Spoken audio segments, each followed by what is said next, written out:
actually run into each other for a 5v5 team fight. Big wraparound here from DogChamp.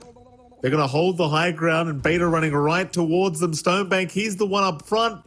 Moo's going to spot him out. The rest of the team, DogChamp, turn around. What are you doing? Instead, they'll go after Lodine. I mean, they could have had speed. Oh, excuse me, rather, they could have had Stonebank, but instead, Moose will be the one to take the kill into Stonebank. They don't really coordinate the first blood goal to go the way of a core. Nevertheless, though, I think it's, even on the pos for Bounty Hunter, like, having that initial goal to get your brown boots, it feels pretty nice. It feels really nice to just have that little bonus coming out. Nice small pick-off for the side of DogChamp to find. And that should allow you to escalate even faster. So I'm keen to see how much they can get done with this. And see how much that impacts them. Still scuffling over the runes just a little bit. DogChamp will find everything. Bloody nine. Just basically winning right now. Be able to pop the Fortune's End. Here's the thing as well. Like, you're against Batrider as an Oracle. Oracle loves this matchup. It's a very simple matchup here for the Oracle to play in. It's the sad reality is, if you're bloody nine, you can purge off everything but like Firefly, because Firefly is obviously not a DOT by any stretches. They are going to actually TP Moose up to the top lane. There might be an early first, rather second blood to come, as they are looking at Lodine. Lodine, oh, he's been jumped again. The silence is a big trouble. Stominant is around to help out. Lodine, though, is still dropping, does go down, and now Moose is in danger. Moose, it's a Fairy Fire, and he has the Shadow Walk, but Stominant's got the dust ready. And that should be a secondary kill. Moose trying to run. Oh, he's got enough regen. The Tango provides enough. He'll be able to reset on the Bounty Hunter.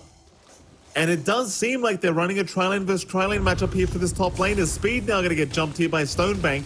A very nice Gush and a very nice Purge from Bloody Nine. The Stonebank now being targeted, but Moose, he moved a bit too far in. He's going to die for his troubles. Now Speed's in trouble as well. And he is gone.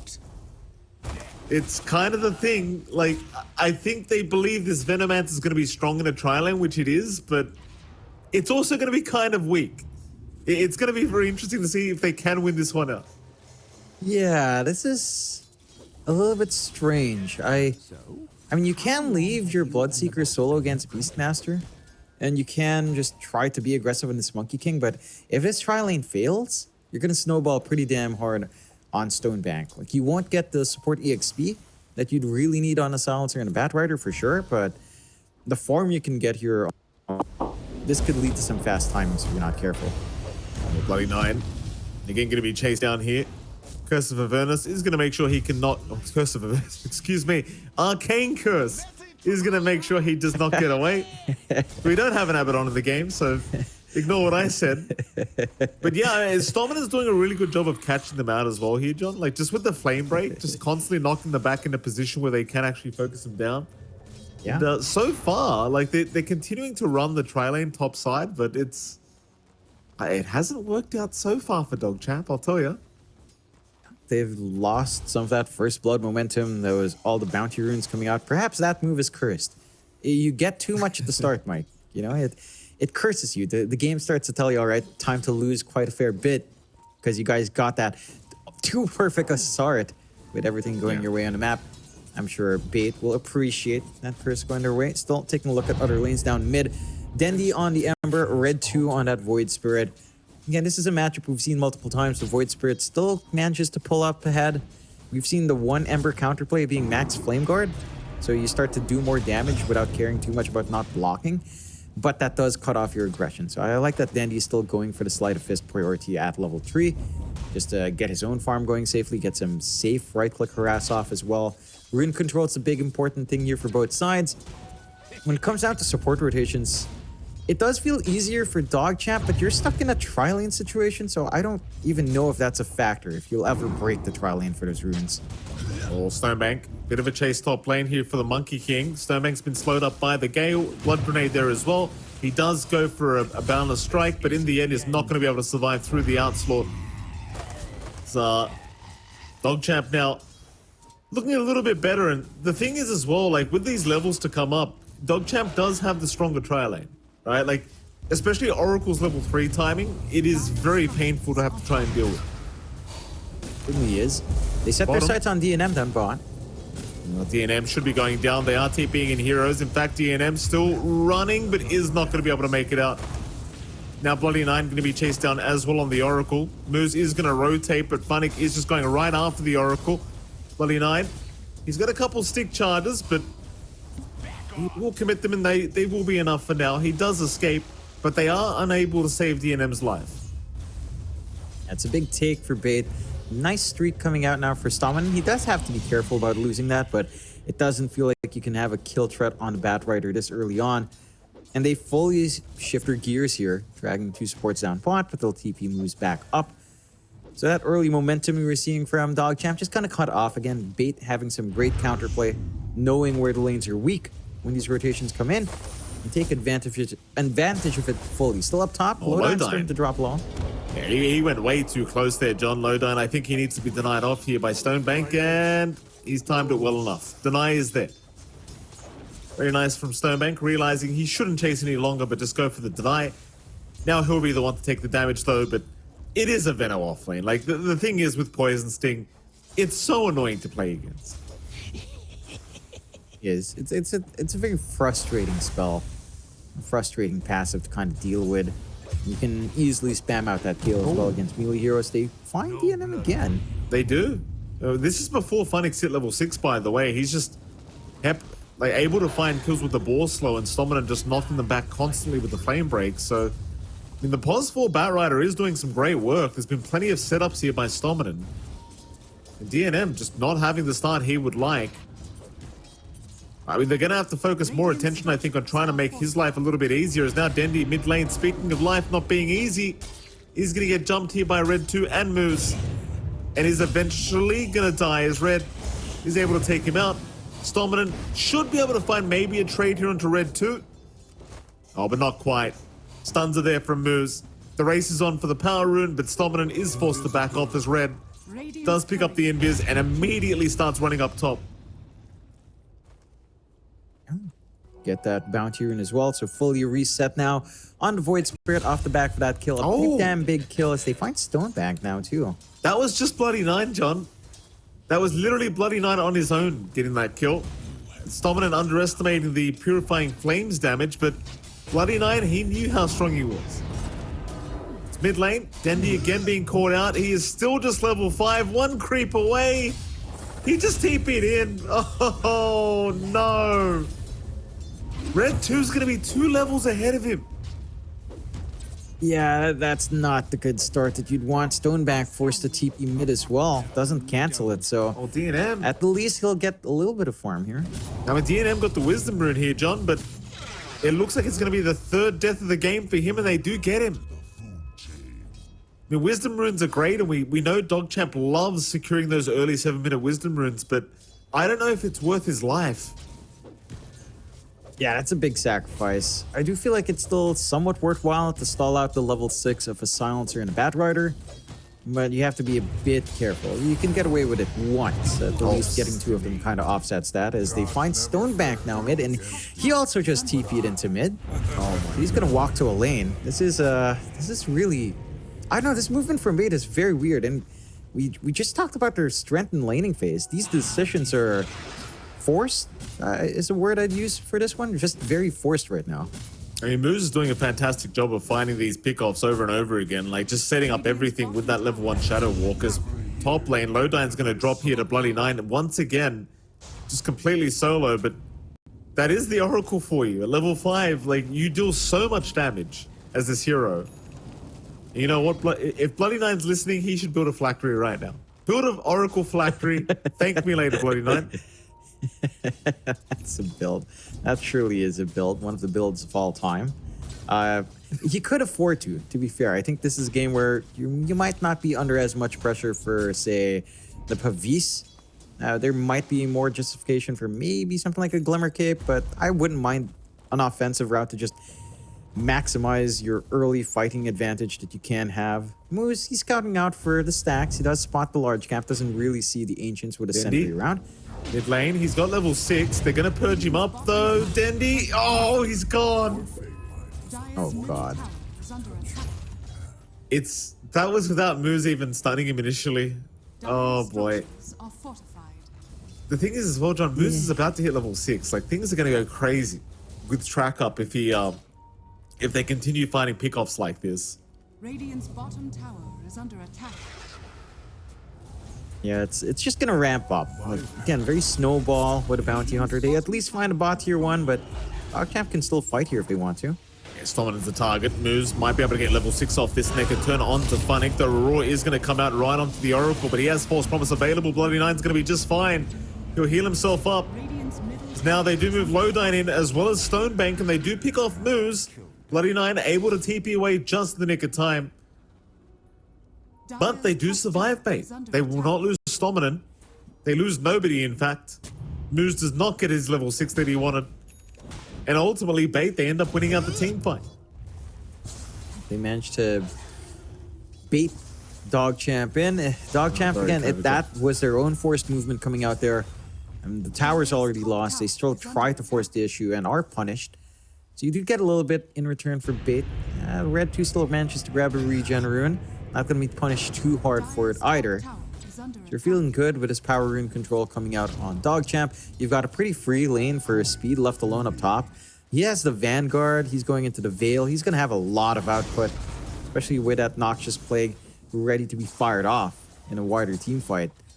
So your timings are lining up for DogChamp. Oh, there's no way he dies this time. There is no way. 3k advantage here for DogChamp. Again, without the track being up, but now Moose does have track, so you can start to escalate it a little bit. That is if they can continue finding those big pickoffs here with the track gold. In addition, top lane, you are going to have Funnick trying to defend. Moose will spot him out now, and there's going to be an immediate smoke from bait to run towards the top lane and make sure Funnick is going to be okay as Moose is still stalking him. Moose, I don't think wants to take this right now. He is sticking around. Wrong timing though from Moose. Literally half a second later, Stominan's there with the flame break and dust, and Moose is going to drop. How unfortunate. It's starting to get really big with Stominan on Batrider. Like, we know he loves to play these supports that can just pretty much make solo plays. And the Batrider is one of those supports. Level 6 up, lasso ready. Level 3 Firefly does a lot of damage. And a 4-kill streak. Like, this is pretty big. He is quite the launching point right now for the side of bait. We can kind of utilize that well. Arcane boots up to maintain that spell spam as well. For DogChamp, they need to be a bit careful. We're at the point where bait is clumping up as 4. Yeah, nice lasso. Moose again being caught out on the bounty. Oh, this is rough. Like, he's died another time. He just respawned. They're just doing... Everywhere they go, they're finding Moose on the bounty, and he's paying for all this. Yeah, it's just, again, bait having this good read, this good clump up, great vision, constant dust coming out from Stominan. And they just managed to stop the snowball effect from DogChamp. They're not able to find too much on the track just yet, despite having level 6 for maybe about a minute and a half or more now. And for DogChamp, this is still space. DNM still farming. You're not losing too much by trading supports. You've got some stacks being built up here that speed can get to work to or hand off to someone else. Although that is being scouted by our Hawk now. No sentry, no detection coming out here from the side of DogChamp. And they haven't taken the Watcher on Dire Control, I believe. So a little bit interesting. It is. Unless I'm bugged. That is Dire Control, right? Dire are scanning. Now you've got me confused, John. I mean, it's red. I'd assume it's Dire Control. Bottom lane. Stonebank. Jump in is there. They've held him down with the Aether Remnant, though the Wukong's command and Global Silence is going to keep Stonebank safe for now. Chase is still on. Nice Rupture is out. Stonebank almost killing himself off. Will survive on 50 HP. Completely calculated here by Stonebank. Would have been rather embarrassing had he died. Yeah, On Edge has managed to bail out in the nick of time. And they do have to expend Global Silence and Wukongs, as you mentioned. That those are pretty big cooldowns. We talked about Global Silence being the one thing to break out these big 5v5s. So you've got a lot of room to breathe now on your Oracle. They find Moose again under a sentry for the Wisdom Rune. He does get it at least. Yeah. I think that's fine. It is. It's just that you're kind of bleeding out a little bit in this bounty hunter. Again, you're not able to play off the tracks, but denying some of that EXP is still pretty damn big. You have to make use of this track soon, it does feel like, right? Like Red 2, he's got his Echo Saber up. He's going for the Manta that we tend to see. But just the Echo Saber alone feels like you should be able to find some track pickoffs. You do want to utilize this while you're strong. You've got a Venomancer with a full Veil up. That has to come into play. Travel's now ready on speed as well, so you can show up to these engagements. A lot of your stuff to bring you into this mid-game for DogChamp is ready. They just need to find a fight. For the most part, Bait have been doing a good job of just not providing that opportunity, but DogChamp might find it now with its smoke out. There we go, we'll see. 70% win probability is what Dota Plus thinks here. Tower is under attack. That is in the favor of DogChamp, I mean. It's 3k advantage, not too big of a deal. Speed top of the net worth board on the Venomancer at the moment. Going for the Aura build basically with the Crimson Guard. Also got a Veil of Discord, which makes enough sense on a hero like Veno. Just so much value with the Veil. Twin Gates usage is there from Bait, so they escape the top side of the map and head down bot instead. So sadly for DogChamp, nobody to pick off here at the top lane. Bait are just going to get vision around this bottom area and just farm this area of the map instead if they can. I mean, if you're DogChamp, it does feel like you want to fight while you're strong, and your cause is certainly much higher net worth right now than the cause of Bait. But it seems like they're just going to take their time and farm up instead. Maybe wait for DNM's BKB to be up before you go for a big fight, because he is being locked down quite a lot here by the disables of Bait. But once you have the BKB up, I think you're ready to go. Yeah, you should be. It's a little bit concerning. I don't think the BKB bails you out from everything. Lasso Roar is still up. So you've already got spell immunity piercing or debuff immunity piercing spells that can cause some issues coming out here for the side of DogChamp if they're not careful. Still a little bit of a shove out from the side of DogChamp up top. Not the quickest process, as Speed is just taking care of mid. You're not going to be able to fully siege, but I like this vision coming out from DogChamp. Just complete control up top, playing on the opposite side of where Bait wants to maintain control. And if they maintain control of that top area long enough, eventually this tier 2 can just fall. Especially if Bait just doesn't mount a response, although they will trade tier 2s for that. Yeah, I think Bait's happy to do this because they realize they're behind. Just take the even trade. That's always a win for the team that is behind, and Bait will take it. Neither side really backing off though. They are still just kind of remaining in the same parts of the map, which makes enough sense.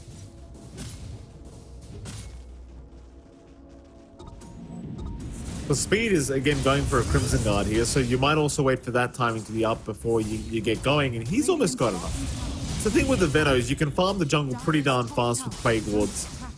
Just farming multiple camps and just stacking them up consistently. You'll have enough for a full recipe for the Crimson Guard now, so you're going to have that up and available. And going back to DNM's BKB, like, even with the raw lasso, you can kind of rely on the false promise of Bloody Nine to cancel that off. So the BKB should be good enough for him for now. Maybe a Lincoln Sphere afterwards if he really wants to play defensively. Radiant's middle tower is under attack. I fully expect him to start a fight soon though, because Beta's starting to knock on their tier 1 mid tower. This'll come in handy. Then he's going to pick up an Arcane Rune for himself, and well, now Bait might want to fight with that. And they're grouping up mid. They've got that Overlord creep up. Granite Golden to make them a lot tankier, and just a free siege if they don't come into defend here. Radiant's middle tower. It's gone down. T1 tower is gone. DogChamp still hanging around, but not looking 100% confident in their ability to take this fight. So it looks like Bait are the ones thinking about going in. Stomanen may be looking for a Blink Lasso attempt, but Speed does get himself out of range for that. Instead, he'll go to the north and go right up to Bloody Nine, who does go for the Fate's Edict, but the Roar is there to lock him down, and he is gone. Bloody Nine already going down. DogChamp will not want to fight without their +5 Oracle. That vision was from the Watcher that was still lit and the Hawk. So it does feel like they've just kind of let go of control in the triangle just a little bit more than they'd want to. You have to be always weary of that Hawk. That just, again, like we talked about in the draft, this is how you find that backline. Take away the Oracle, take away the save, and then it just becomes really rough for DogChamp to try and look for the angles back in. And they're still doing a fine job farming, but speed? I mean, Dendy's getting chased down here at top lane as well. In fact, they're going for the fight back here. Dendy feeling like he's stronger. Global Silence is out. Remnants forward. Dendy, one more hit will get it, and he's got it. But now, Rupture being committed, so Dendy is going to find himself in danger. Bloodright going to lock him down, and he's got nowhere to go. For Dendy, though, I mean, he found Red 2 on his own. I think you could pretty much say that's a worthwhile kill here for the side of Bait. For sure, it equalizes the game for the side of Bait. The net worth lead you had on DogChamp just disappearing off the back of these fights. And it's Bait who actually runs into their momentum a lot better than DogChamp. DogChamp, we just haven't seen them group up around this track. We haven't seen them maximize the saving potential of False Promise here. They're just working the map, which is understandable. They still feel like they need to farm. But the clump up from Bait is starting to get really hard to deal with. I mean, you've got the blink up and Dominant. This is a support Batrider who's had a fantastic game. 5-0-5, no deaths in Dominant at all. Has had a lot of impact from the laning phase onward. DogChamp now finally grouping up for a smoke here. But they are. Bait have already taken, or rather taking Roshan. They need to get their ASAP to try and counter this.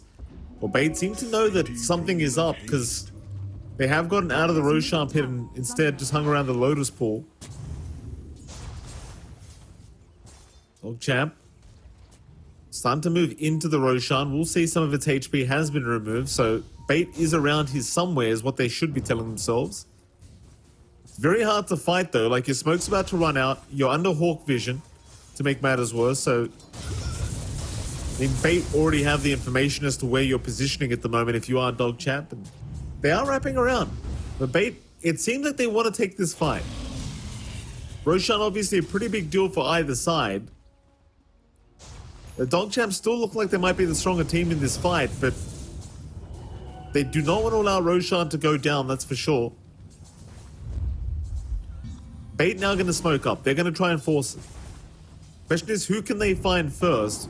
The answer might just be Speed, who shows himself with the Gale. They jump in immediately. Lasso's out. They've got the offlane Veno, and Speed is just dead.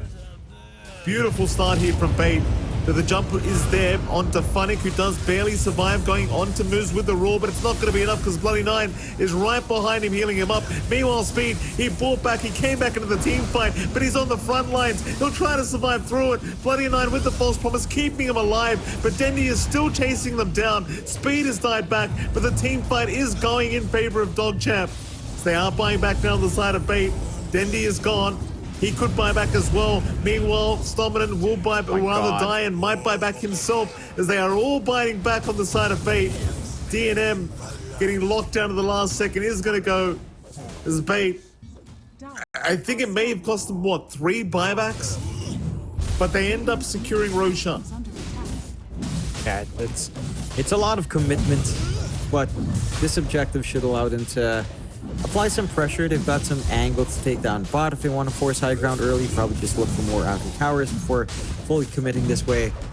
And the side of DogChamp, I mean, they did buy back on Speed, but probably not the worst thing in the world. His respawn timer is pretty damn long because of that. But again, it's kind of downtime right now for the side of DogChamp. While Bait has the Aegis, they can just do what they want. Dendy has security now. And I like that Dendy's already going into the Kai Sanch. The stat resist is going to be pretty massive here up against the limited hold that you do have on DogChamp. And that is a concern that does not find an easy solution as the game goes on. Radiant's top tower is under attack. They've always got detection. These are some great sentries coming out from Bait. Like, they've always been able to spot out moves. They've always had really good game sense to pop these dusts. It feels like a really hard bounty hunter game. Not because there's any counters, it's just the game sense from Bait. They know what to do up against his bounty hunter. But they do. I mean, DNM has not had a very free game for himself on this Bloodseeker. Just Moo, obviously, you kind of already mentioned it. The bounty hunter has just not had a game either. A Bait Still looking like they could make a pretty big comeback here in this game one. 6k net worth behind, considering they had to commit so many buybacks for that Roshan. So trying to take advantage of this Aegis is going to be pretty big for Bait to try and make happen. I do not think you want to waste this Aegis away, considering how much you committed for it. Thing is DogChamp going to give them the opening to actually find some sort of use for the Aegis? Doesn't feel like they will. Again, they've been kind of playing, for the most part, working the map, like spreading out a little bit more, not necessarily going aggressive. We've seen them take some aggressive smokes. The Roche was probably one of their best examples, which, again, it took massive commitment from Bait for them to actually win that out. So I don't think DogChamp changes their game plan. They have scaling into the late game. Granted, it's not like Bait doesn't have scaling. You literally have pretty much 4 cores in your lineup here. So you can also afford to take it slow, but it's not going as fast, the farm game here for Bait. And there's already some light pressure on a tier 3 top from Red 2. Oh, nice lasso. Red 2 a little bit delayed on the reaction. Has a Manta, will pop it. The simulator's there, and he actually avoided the global silence. Oh boy, he's still gonna get caught. It won't matter. But dissimulating while global silence was happening. So he did not get silenced by it. Regardless though, he is still dead. And Bait, I think they can be pretty happy with themselves finding that mid-void spirit. The Red 2 was pretty deep into the base, going after that tier 3 tower of the Dire. But he does get punished quite effectively. That's some good punish. It's a little bit costly having to go for your lasso and global silence, but more than likely you're not going to be seeking a fight anytime soon. Although this does give DogChamp an opportunity, knowing that global silence is down for a full minute. They could look to make a big teamfight play. I think that is where they shine. As long as your Oracle is not getting silenced up, you are free to just get that save going, prolong these fights, get your Bloodseeker in a position where he can just stand and fight. Look at this build on DNM. He is... Okay, I like this. I like this Ags in this game because you've got the Oracle. You will always, at some point, you will always have a barrier. It is a pretty damn good barrier as well. So your EHP skyrockets and you don't have the best burst on Bait to take that down. It's not bad with Oracle around with False Promise. It's going to be interesting. I wonder, does the Ags damage still do damage to you if you have Fate's Edict placed on you? It should not, as magic damage. It should not self-damage. Okay. I mean, that seems pretty busted considering it doesn't disarm you either now. Yeah. That's what I'm saying. It's a good game for the Bloodseeker Ags. It's going to do some work if we see it go to that point. They can bleed out that momentum, and Bait can just suppress them long enough that we might not see it. But they are actually slowing down a little bit on Bait as well. So chances are we will.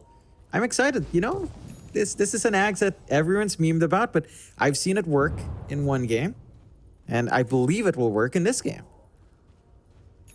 Thank you for that, John. You always like to share your views on the Bloodseeker Ags with us whenever it is a potential of coming out. Just never tried a Radiance Ags Rush. That's really bad. I haven't tried it in this patch, but I've tried it like 5 times in the last patch. Did not work out well. I imagine it didn't. Probably still doesn't work. I highly doubt it does. I think I was trying to go for Radiance, Ags, and E-Blade with Spell Amp. I was just trying this. That sounds really bad. Oh, but me and my friends tried, Mike. We tried. You did try. That's the thing that matters. Yeah, I'll give you tried props for that. Good on you, John.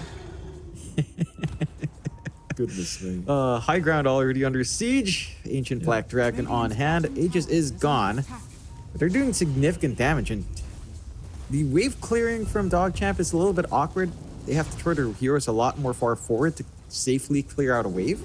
To fastly clear out a wave, not quite safely. Oh, jump in. Lasso is there. Global Silence is popped immediately and Speed's targeted, though. He's a tanky boy. They are just healing him up thanks to Body 9 being right behind him. And he doesn't even flinch. He won't even bother using False Promises. Now DNM moving in, takes out Stonebank. Lodine able to TP away. Dendy gonna try and do the same moves. He can't get the stun off. But two going down, it was Stoneman and Stonebank both dropping here for the side of DogChamp. And man, it's Stonebank, he just kind of TP'd in the middle of nowhere and got caught out. Pretty rough on the MK. And Bait trying to get aggressive, trying to go after that high ground. They do a lot of damage to the T3 tower, but I'm not sure it's worth the death of the Monkey King. It's certainly not. I don't think you've done enough to really feel comfy there. One more shove will take it away, but and you bought back a lot in the last fight. Aegis is gone, and you still don't find much off this follow-up fight. It's a lot of sacrifices they've made on Bait to not do much in the map. DogChamp's done a great job of dodging out the Aegis timing, taking a fight right after, and just getting this steady build-up. 9k up now. That Aegis timing for Bait, they couldn't even out-farm or try to reach parity with DogChamp. And they lose more map control. Mid tier 2 gone, 2 lanes exposed for a potential high ground play. And your timings are just lining up. Like, you've got the full Guardian Greaves set to come out here on Bloody 9. So even the Global Silence play won't be able to hold back from getting these saves in the middle of these fights. Like, you are pretty much guaranteed to always get the use of False Promise unless they also commit the lasso on the Oracle, which you're not always going to find despite that vision game.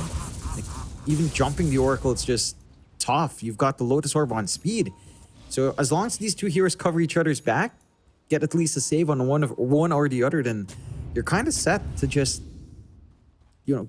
prolong these fights and take these sustained fights where Bloodseeker enjoys it as they drop low in HP, and he gets to heal up, and he gets to maximize the barrier. And for Bait, their lineup can still shine in 5v5s, but we just haven't seen them take a clean angle just yet. Lodine. He'll get caught here. Moose giving the vision over. Moose will actually take the kill again here on the Bounty Hunter. Nevertheless, easy kill here on the Silencers.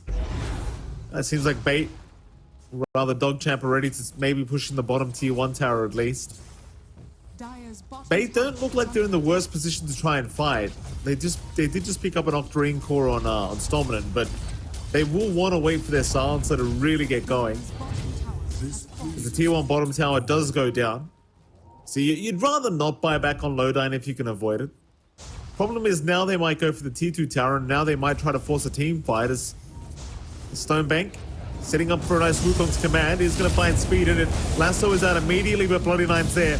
He's got the False Promise once again, so Speed can fight back. Stonebank probably will still find the kill, but in the meantime, in the backside, Funnick was falling rather low. Speed finally going down eventually from Stonebank, but Stonebank's gone. Buyback is immediate from the Monkey King. I mean, the fact that Speed just stood there and manned up and actually survived for that long as the Venomancer, it's kind of ridiculous, but when nobody's focusing this Oracle, he's just not going to die. Not quick enough. I like that Bait. They go for a smoke because of these buybacks, but I don't know if DogChamp will give you that opportunity. They know that there's pressure here on Bait to try to make a play. Moves. More stuff away. Lasso is there. DNM was rushing in for a fight. Will not bother anymore. He will back his way up. Sure, you got a couple for your trouble here as Bait, but it costs you a buyback on Stonebank, and that's just not going to feel good. It feels pretty bad as now they make the jump in on Lodine. Dendi also caught out by the root of the Fortune's End. Red 2 is still trying to chase for Stomminen. Stomminen does run his way out with the Firefly. He's going to be just fine. But now it really does start to feel like Bait are falling behind in this game, number 1. 14k advantage for the side of DogChamp, and Stonebank, he's dying way too quickly. It certainly is. Like, even with the BKB, it does feel like it's pretty awkward for you to just play with Wukongs. You don't have the best lockdown for the Wukongs. You've got Lasso and Chains, but not enough. Even the Roar as well. And you've got some good answers here from the side of DogChamp with all these Dispels on hand. So it's easier said than done to try to catch these heroes out. DogChamp, for their part, I mean, we're inching towards that point, 900 gold away until the Ags is up and running on DNM. I really want to see is how much DNM can do. Like, I'm wondering, right? Because of the way it's worded on the barrier, does it count when you should still top up your barrier even under false promise, right? You're not healing yourself. So as long as you were, I don't know, like you have to be max HP though. So if you're not max HP on false promise, do you not gain the barrier? That's a good question. I actually don't know the answer because, you know, it's Agon himself, the Bloodseeker. Who the hell cares? You know? Who builds this crap? Nobody. Hey, I've seen it a couple of times. Well, once. And that was free from Roshan. I've seen it drop from Roshan. I forget where I was casting. Were we casting that together in NA? Yeah, but I'm pretty sure it lost. Blended together. But they got it from Roshan. Yeah, and you know what? I think it lost. Everything's a blur. I want to see it with false promise. I want to see if you just get over heal if it counts your HP as full. Does your HP need to be full during false promise for you to get the barrier? Because quite frankly, if you have false promise and it counts your HP as just full that entire time because it's held in place, and you get your barrier, actually, I don't think you die if you just false promise at the start at full HP. Well, he's got the eyes if it up works now. That way. The problem is, John, they smoked up underneath the Hawk. So they are going to back off knowing that the smoke is happening here from DogChamp. Stominen and Funnick are still down at the bottom side of the map. They're going to be the ones to try and maybe split push while they can and find a nice place to TP out as Stominen is already gone.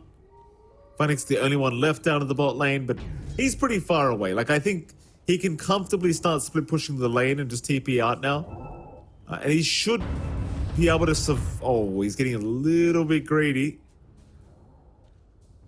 Funnick. He's going to keep wrapping around. TP is available. It's been available this whole time, but he wants to play greedy, it seems. And DogChamp, they must have just assumed he TP'd.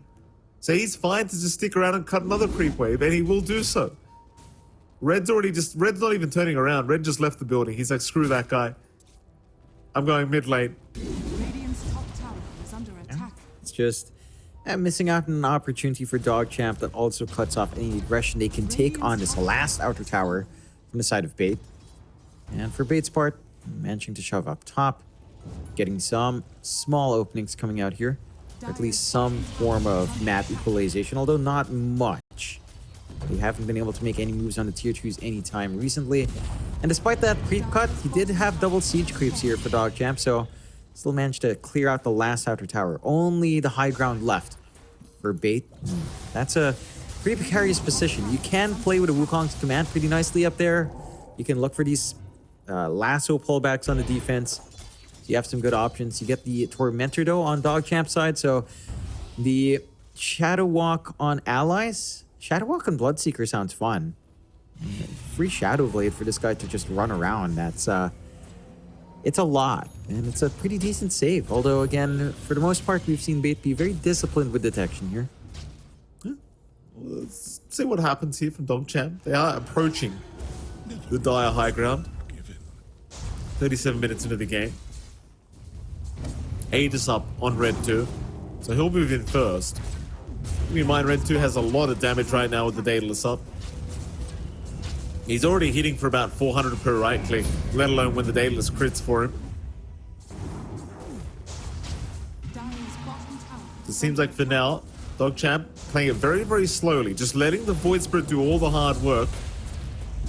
Takes the Lincolns on him as well to make sure that they can't just jump in with the lasso or the roar. But Bloody 9, he's just played such a perfect game on the Oracle. Like, if you can't catch this guy, there's just no point, as Stominen was trying to jump in for a lasso, but realizes the Lincolns was there. Red 2 just being healed up here by Bloody 9. There's no way to get him. Red 2's got an Aegis, he's got a Lincoln Sphere up, and he's got an Oracle behind him. Like, what the hell are you meant to do about this guy? You just can't do much. Again, you're creep cutting here on Funnick, so backdoor protection is up. Not gonna be able to just commit and clear out these objectives. The moves does start to track Funnick a bit. Forces a BKB and a roar. That's pretty massive. Nice. And Funnick's still gonna be happy about the fact that he's made sure. Oh, I say he made sure they didn't push, but they did. Red 2 still gets it. And now they can head to mid lane. So now you know BKB Aurora is down for Funnick. It's almost going to start feeling like a 4v5 without the Beastmaster spells being available. Red will dissimulate to find his way out, but again, you have the free reset of Bloody 9 here. Like Red did end up... Oh, nice lasso. He TPs with Envision. Red, he's going to lose the Aegis. That's the first life down. Keep in mind the rest of his team is around him here to try and help him out. Red 2. He only had, I think, 15, 20 seconds left on the Aegis anyway. So it's not really the biggest deal in the world. I think the most annoying thing is he committed his TP and it got cancelled off. Yeah. He's not going to be able to just look for an opportunity to go around the map a little bit, but not the worst thing in the world. And the side of Bait, again, it's a little bit awkward. Like, they've been playing under the Hawk Vision really well. They've been preventing these wider engagements from breaking out from the side of DogChamp. Moose, though, has been finding these pick-off opportunities. Oh, Stonebank, it's kind of hard for him to get out now. And look at the damage from Red. Is under attack. Yeesh. It was just one astral step, took out 3/4 of his HP. That is ridiculous. D&M trying to rush in for a nice rupture, not going to find the one he wanted. But I mean, you're 90 seconds without Stonebank. If DogChamp realize he hasn't got buyback, it's the easiest megas of their life. They've got the angle up. The waves are in a pretty good position. Funnick's not gonna be able to cut off middle. Oh boy. That's his TP gone, so now Moose can just stalk him the whole time. And they know the Beastmaster is not there, so they're going to go for the high ground push. As Moose is still just stalking Funnick. Raw committed again from Funnick. Tower has fallen. He roared the bounty because he couldn't get away. So now no Raw available for this team fight for the second time in a row. They're going to smoke up, but there's no initiation apart from Stominant now. And there's still 45 seconds without the Monkey King. Jump in, Lasso is there, but you've got Bloody 9 with the false promise. He's not going to allow it. D&M now rushing in. They will find Dendi as well. This game won. I mean, I'm not going to say it's over yet, John, but it sure as hell looks over. Without the MK Pos 1, it's like, how the hell do you defend this? The answer is you probably just can't. So Megas are incoming. Red 2. Gonna go right in after Lowline in the fountain. So he does get chained up. He won't find the kill, but he sure as hell does a lot of damage. Has even the Ags up now. They do continue fighting. Dendi's made the jump in to try and get something done for his team, but it's all too late. He'll Remnant back in, Remnant back out, and he is gonna survive. As Funnick, he will jump in with a Raw now onto the Bloodseeker, but do they actually have the damage? D&M, he'll just run out with the BKB. It's only Bloody 9 to go down so far. As Red 2 is going to jump back in after Dendi, finds the Ember. And Bait, I don't know if they can keep fighting this. They are going to try. But Funnick's in danger. D&M maybe going a bit too far with the Blood Mist, may end up killing himself here. It does get away as Red 2's doing all the work. Triple kill for the Void Spirit. And that's it. GG is called. Bait.